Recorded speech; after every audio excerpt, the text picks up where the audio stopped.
modification ng the cheapest fail-safe sa RC car. Ito na yung murang fail-safe to avoid runaway sa mga nitro engine. Kailangan mo lang ay servo at mount ng servo. Tapos i-modify mo na kung saan mo ilalagay. Ito siya kung paano siya mag-work. You see? Yan. Totally close ang line ng fuel.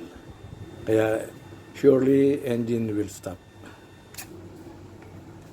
kung magra-run away siya.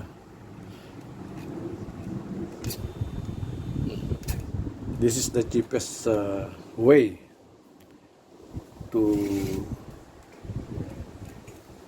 use fail-safe or to avoid a runaway RC car.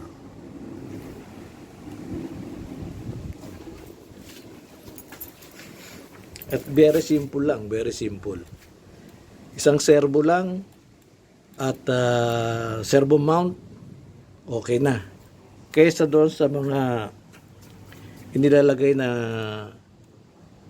backup spring sa carburetor, hindi yun accurate.